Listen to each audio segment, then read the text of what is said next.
Welcome to the Action Network studio in New York City. I'm Maria Marino, and this is Green Dot Daily. We come to you live every weekday at 3 Eastern on the Action Network YouTube channel and the Action app. Coming up on the show today are the Warriors primed for a Game 2 revival. We'll get into that. We'll also get you in the American League Cy Young. We will preview NHL playoff games tonight, and plenty of picks, of course, will be sprinkled along the way. But we do have to start with a news story in the world of sports betting. And for that, we bring in Darren Rovell. Darren, good to see you. So there was a headline today that the head baseball coach at Alabama, Brad Bohannon, has been fired. Can you explain why this may be linked to sports betting? Well, Maria, I got to tell you, when I started covering this last Friday, I had no inkling that this would be the result. So last Friday, Ohio put out a memo that they were no longer taking bets on Alabama baseball. A strange thing to say because baseball, college baseball, usually has limits of $300 to $500. And you'd have to think that in order for a gaming board to say that they're no longer taking bets on it, something big must have happened. That led the reporting to get to that there were two bets that were made at Great American Ballpark, the Reds Stadium. One was a money line and one was a parlay. This was given to us by the chairman of the Louisiana Gaming Board, Ronnie Johns, who probably talked out of turn there, but that there were those two bets, and that's why they decided to halt it. When you go into what exactly happened, you can look at last Friday where they had their starter, Luke Holman, who was their star, who led Alabama in wins and ERA and everything, was pulled at the last minute for their reliever, Hagan Banks. And so there was that type of move that would then potentially give someone an advantage. We don't know how. And it was U.S. Integrity, which monitors all this, that decided to report to their sports books. In this case, it was BetMGM, that there was enough of peculiar gambling activity. Now, one more note here, which is very interesting. LSU, which was playing Alabama, was a minus 245 favorite. They're basically the number one team in the country. They're the two best players in the country. They're going to be drafted 1 and 2. They won the game 8-6, which just goes to show you that inside information, which is not illegal, came pretty close to not helping this better, just as a side note. But this morning, the fact that Brad Bohannon was then fired, we don't know exactly. There's a lawsuit from one of the ex-players that's out there, so he wasn't exactly in complete good standing with Alabama going into this. But potentially there's something here. Alabama did not admit to anything about what their investigation reported.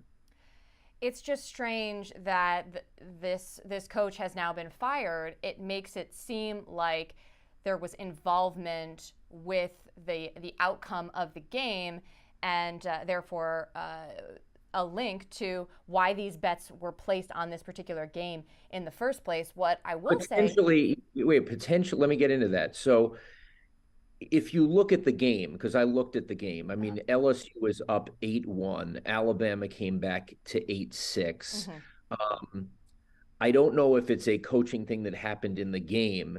Normally, what would happen here is that, and I'm not saying this is what happened, but normally instead of the affecting of the game, it's the simple, this guy's pitching, this guy's not pitching.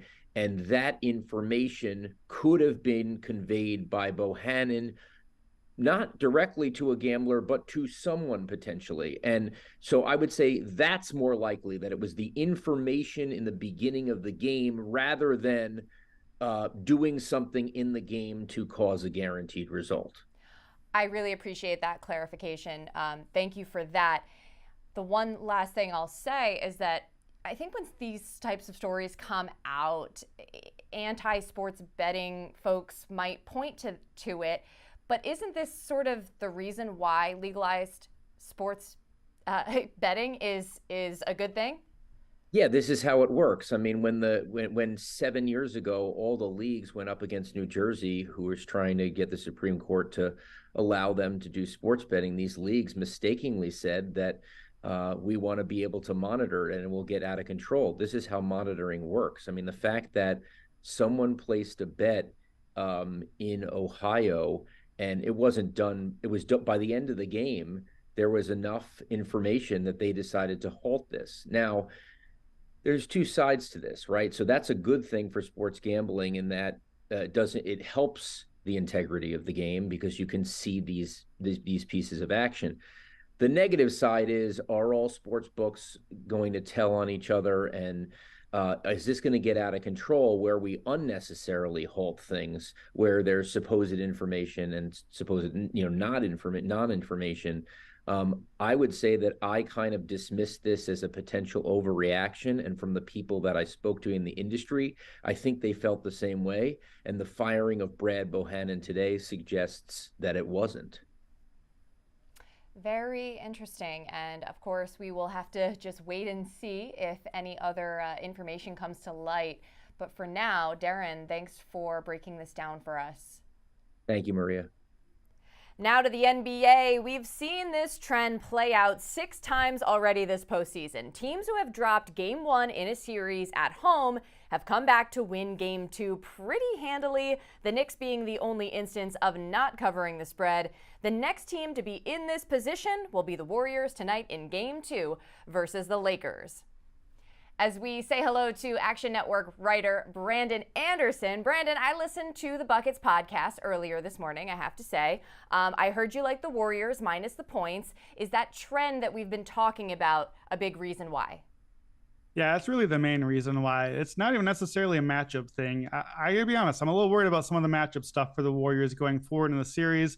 But yeah, game 2, these teams that are coming, they're still at home, they're down 0-1. That road team, the whole thing is just get one of those first 2, right? Just go there. You got 2 games, steal 1, and then get home and get safe. So I think that's the spot for the Lakers. This is very much a spot play here. You saw the graphic. Teams this season that are the home team in that 0-1 spot are winning by 16.2 points a game. They have now won outright 15 straight times, going back obviously past this postseason.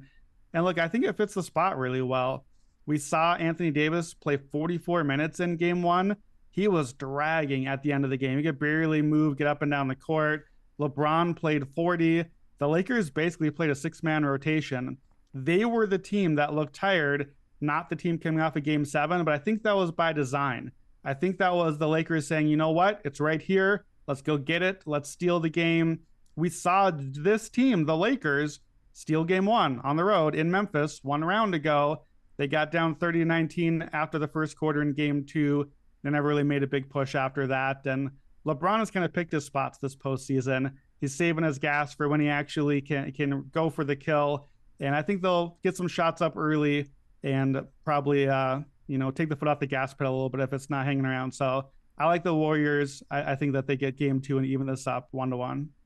And you mentioned the average margin of victory. So you are comfortable laying the 6.5, although there's been a little bit of line movement, probably about what you normally expect to see. Yeah, I think so. I grabbed it 4.5 on the open. 6.5 is still fine.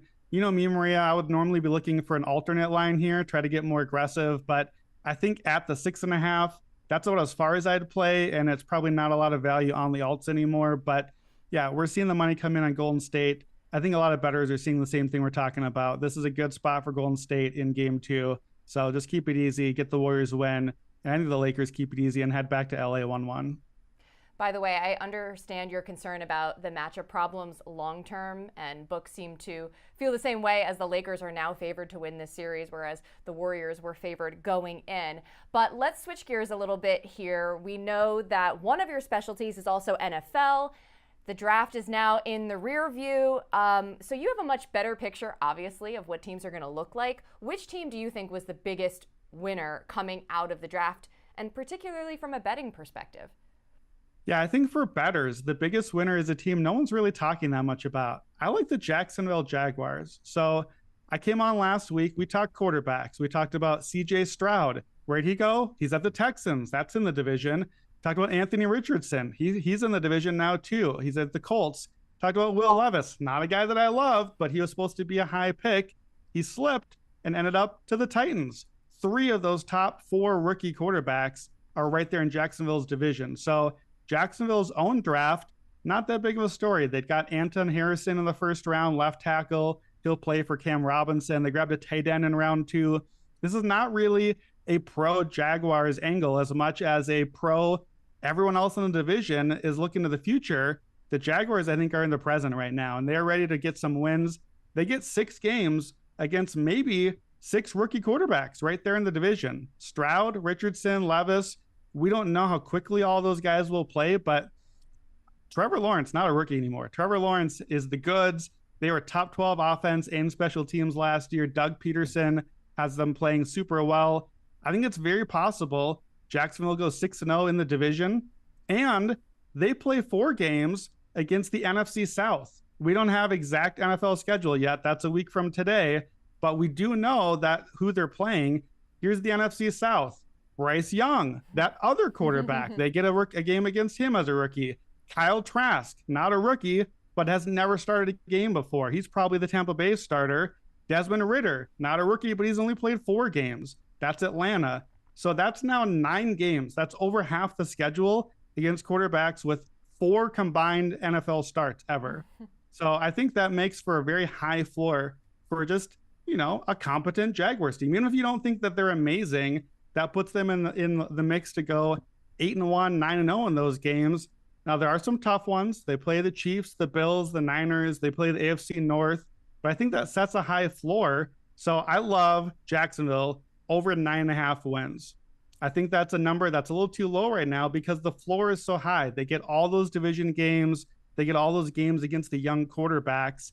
And so many teams are playing for the future. Jacksonville is set up to get those wins right now. So that's my first play on Jacksonville. I think that they get at least 10 wins. That's their floor to me. I put them really around 11 or 12. It makes sense. Jacksonville just being ahead of schedule from in comparison to those other teams, particularly in their division. You mentioned a couple other plays on them. You want to rattle them off real quick? Yeah. Trevor Lawrence, MVP, 20-1. I think that's a good number. If you expect a lot of wins in the regular season, that correlates. And then Jaguars to win the AFC, 16-1. Again, if they actually get to 13, 14 wins, if they get all those games, that sets up to correlate with those. The last one's kind of a fun one. Jaguars, Texans, you can do exact outcome 1-2 finish in the division. So Jacksonville should win the division with ease. Houston does not have first or third round picks next year. They traded those away. That means no incentive to tank. They also brought in Stroud and Will Anderson, really good floor raisers. D'Amico Ryan's going to want to get some winning culture there. So if we think Jacksonville wins the division, which the books heavily favor, there's a minus on that one. Give me the 6-1 on Houston to finish second as well. And I think that they really have to finish ahead maybe of Will Levis and Anthony Richardson, 2 very raw quarterbacks that are probably going to struggle early on. So I like that one as well. Jacksonville, a surprise winner in the draft. You don't have to tell me twice. Now, before we let you go, we do want to get a defensive rookie of the year pick and offensive rookie of the year pick. Now, you started to mention Will Anderson. Is that where you're going on the defensive side? It is. Defensive Rookie of the Year is a spot to bet the favorite. The favorites usually win this award. 7 of the last 11 started 900, plus 900 or shorter. And draft slot is a dead giveaway on this award. Every Rookie of the Year on the defense this century has been a top 39 pick. 19 of the last 23 this century have been top 15 picks. And even 5 since 2010, top 3. That's Will Anderson. He's the only defender at the top of the draft. We need guys that get stats. He has the sacks. He's going to get sacks under D'Amico Ryans. If you get him at 500, even 400 out there, I think that's the right number. He's the favorite, but that number should be shorter. Offensive, I like Bijan Robinson. I know Chad Millman gave him out on Tuesday. I like Bijan. I grabbed him the night of the draft. Maria, here's what I did. Bijan got drafted by Atlanta, and in the next 5 minutes, here are things I Googled. Hey, who led the NFL in rushing yards as a rookie? Has a rookie ever led the league in rushing yards? What's the rookie rushing yards record? So I think you understand where I'm going with this one. Arthur Smith runs the ball all the time. Atlanta runs as much as anyone. They got a good line, and he's turning dudes off the street into 5 yards per carry players. Cordero Patterson, like a failed Vikings receiver, my team from a decade ago. Now he's apparently a great running back for Atlanta. Bijan Robinson is not a failed anything. He is an awesome, super talented player. I think he's going to get a ton of touches. Again, rookie of the year, usually one of the top picks on offense as well. 15 of the last 19 were top 12 picks. They're going to force feed him. I think he gets 300 plus touches. I see 1,500 plus yards. That dude is a first round fantasy pick. He is a monster. He is going to be a huge player for them. I know the odds are a little shorter now, but at plus 350, again, not like me to take the favorites here, but on the rookie of the year, the favorites are the way to go. Excellent advice as per usual. Now, Brandon, you break down even more NFL futures in your articles for Action Network, which you can also find on the Action app. So for those watching, make sure you go be on the lookout for those. Brandon, thanks again for joining us. Thanks.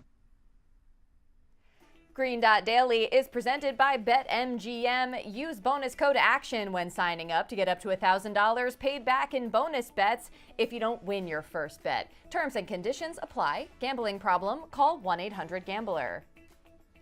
To MLB, check out the latest odds leaders to win the AL Cy Young Award. Garrett Cole tops the list at plus 250, followed by Shohei Ohtani at plus 400, Shane McClanahan at plus 700, Kevin Gausman, Luis Castillo, and Jacob deGrom round out the top 6.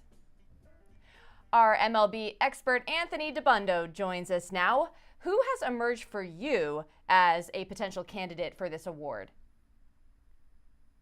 Yeah, I think the most improved pitcher maybe in all of baseball from last year to this year is Joe Ryan of the Twins. Last year, he was a rookie, had an excellent season relatively, but his fastball wasn't all that impressive. He relied a lot on deception to get by, didn't really have a third pitch that really was effective behind his fastball and slider, but he's really developed this year a splitter, which has helped him get lefties out.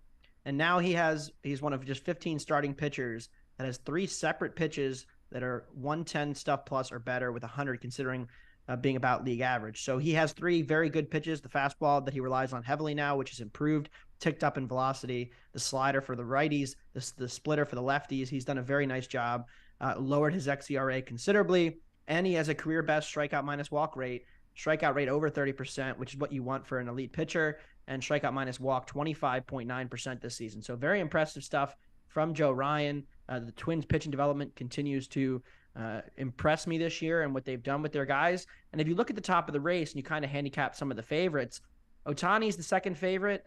The problem for Ohtani is going to be, 1, he could get traded at the deadline, or 2, I think if he wins the MVP, which he's the overwhelming favorite to do, I don't see voters giving him both the MVP and the Cy Young. They'll look to spread the love a little bit. And so you have to look across the board. Who else is in the mix? Jacob deGrom just went out with an injury. In terms of strikeout minus walk rate, Joe Ryan's 6th in all of baseball, 3rd in the American League. Only pitcher is above him, deGrom and Kevin Gausman. Gausman's another guy I like in the mix there, but at 25-1, I like Joe Ryan as my pick. I bet him last week. Still think he's good at 25-1 and think that he really should be amongst those 5 or 6 best given the improved stuff. Great price, and as you mentioned, that Twins rotation has just been one of the best in baseball to start the season. As for the games today, who do you like? Yeah, so I'm already off to a rough start. I have the Rockies. They gave up a leadoff homer, so that's not great. And another one as we sit here. But I like the Mariners and the A's under 8.5 runs, minus 115. It's about to get underway at about 3:30 today. George Kirby on the mound, a guy that I took a speculative long shot play on for Cy Young at the beginning of the season. The story for Kirby is elite command. He similarly profiles to Aaron Nola for me. Somebody who doesn't have dominant stuff necessarily, but he's developed a second good breaking pitch with that slider this season. He's starting to see a little bit of an increase in his swinging strike rate, so getting a few more whiffs, and really he's just not going to put guys on base. Free passes to this Oakland lineup, which otherwise has very little to offer against Kirby. I know there was a ton of bullpen usage last night with the extra innings, but Kirby's pretty efficient, again, keeping those walks down, huge. Think he beats the projection system numbers for his ERA numbers all year long. The market has not caught up to him. And this Mariners offense, I'm a little worried about Julio Rodriguez. The chase rate is at a career high, over 39%, close to 40 now. And he looks like he might be battling some kind of injury. The power has just not been there the last few weeks. Could be nothing, but could be something. They did sit him on Sunday. His absence from this lineup, in terms of like the Julio we saw last year, it just lowers the ceiling for this team, which has plenty of holes in the back half of the lineup.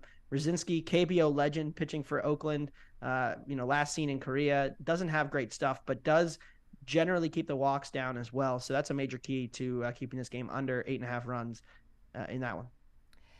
Something to watch for this afternoon. What about later on tonight? Anything that you have your eye on? Yeah, so the weather has brought this down from 9 to 8.5. I would make it a half unit play now because of the number coming down. 9 is a pretty key number. The wind is solidly in from left field at Fenway tonight, and it's going to be pretty cold in Boston, which should help run suppression. Kevin Gausman, we just talked about him in the Cy Young in the category conversation. His strikeout minus walk rates continue to be elite. His stuff plus is up amongst almost as much as any other starter in all of baseball this season. So definitely a bet on pitcher, Gausman. And Brian Bayo has had some struggles. I don't necessarily love the matchup because Bayo's changeup makes him a reverse splits guy, and the Blue Jays do have a lot of righties in their lineup. So that's not necessarily a great situation, but he has improved his peripherals. The strikeouts are up, the walks are down, and that's despite some difficult starting situations against the Angels in bad weather. He had a fingernail issue, broke a fingernail last start and powered through it. So he's had a few issues and still managed to have better peripherals. So I'm buying both starters here and like the under in that game with the bad weather as well. Anthony, always a pleasure having you join us. Thanks for having me. Second round of the NHL playoffs continues tonight at 7 Eastern with 73% of bets and 79% of money coming in on the Toronto money line. The second matchup is at 9:30 Eastern. 57% of bets and 60% of money is coming in on the Dallas money line.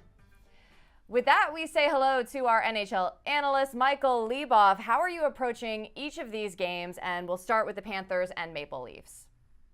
Yeah, I'm a little surprised with the line. I thought Florida was pretty good. I mean, the Leafs were all right in their losing effort. I think they could make an argument with a couple bounces or better finishing. They were the better team, but Florida was the underdog. I thought they played that role really well, and I am a little surprised that this line keeps growing towards Toronto. I know you guys just showed that split. I thought maybe it'd be a little bit closer because the Panthers I thought showed pretty well, but instead of backing the money line here, I think that this series throughout the course, however long it lasts, is going to be pretty back and forth, and there's going to be some chaos and a lot of scoring, and I think that correlates pretty well with looking for some same game parlays, like to build some lottery tickets, whether it's a anytime goal scorer or points props, however you want to do it. So a couple players I'm targeting. Sam Bennett for the Panthers has been playing really, really well on that second line, or first line, I guess you would call it, with Matthew Tkachuk and Nick Cousins. He's firing a ton of rubber towards the net. He's a great player. He's always good on the forecheck, and he's, because he plays with Tkachuk will take most of the money there in that prop market. So Bennett can fly under the radar. Also on Florida, Gustav Forsling. He had a really good regular season for a defenseman in terms of scoring. He hasn't really shown up yet on the score sheet much in the playoffs, but he does fire the puck in the net. He gets some power play time here and there. I know Montour is the number one guy in the Neckblad behind him, but you'll see Forsling every now and then pop up late in power plays. But he'll play a ton. He's there on the top pair, and he's an offensively gifted defenseman, no matter what his usage is. So at a big number, he's worth a sprinkle as well. And then on the Leafs side, Matthew Knies has shown really well since joining the Leafs from Minnesota. He's getting a lot of time in that top six. He's seen some time with Austin Matthews and Mitch Marner, which always helps here, and he'll still be at some decent numbers after he scored his first career goal in the NHL in last game in a losing effort. And then if you're looking for a price that's a little shorter to maybe anchor your same game parlay, William Nylander. He's getting some flack in Toronto, but that's because he's always seems to be the scapegoat up there when things don't go well if they lose. But he should have had maybe 2 or 3 in game one, so he'll end up burying chances at some point in the series. So at plus 160, I think he's fine too. So however you want to play it, I think those 4 players are worth inclusion in some way or another. Yeah, it's maybe a safer bet when you have sort of a chaotic series, like you said, that could be going back and forth. How about the nightcap with the Kraken and Stars? What's your play there? Yeah, Seattle, they looked really good in game one, and I try my best not to just overreact to things that you see in the first game of a series, but I'm looking at it more of a continuation from what we saw out of Seattle in their 7-game series against Colorado in round one. More than anything, they are so deep. Every one of their lines can contribute both at both ends of the ice. They're chock full of two-way forwards. They don't really have a weak link on defense. And if Philip Grubauer continues to play average to above average and they keep scoring, like they're going to have chances to keep pulling upsets. And I think that we might see some of the kind of must-win narratives pop up here for Dallas. They're at home. They're down 1-0 in the series. So bettors just naturally will gravitate towards a team in that position with their backs against the wall. And that usually drives a premium into their price. So you might be able to wait a little bit on Seattle, but I still think like at these prices, they're always going to be live. This is a really, really solid team, top to bottom, but they might not win the series, but I think if you stick with them throughout, you'll get paid off on a game-to-game basis. So Seattle, they should get a little bit more respect in the betting market. Perhaps it'll come, but I like them at the price. I'm sure they'll be getting a whole lot more respect after this segment that we have just done with you. Michael Leboff, thanks so much for joining Green Dot Daily. Anytime. I'll see you next time. Remember, any picks we give out here on the show, like the ones you just heard from Mike, you can easily reference by following Green Dot Daily in the Action app. We keep track so you don't have to. Green Dot Daily is presented by BetMGM. Use bonus code ACTION when signing up to get up to $1,000 paid back in bonus bets if you don't win your first bet. Terms and conditions apply. Gambling problem? Call 1-800-GAMBLER. And that's going to do it for Green Dot Daily. Once again, I'm Maria Marino. Thanks so much for watching, and I will see you again tomorrow to close out the week at 3 Eastern on the Action Network YouTube channel and the Action app.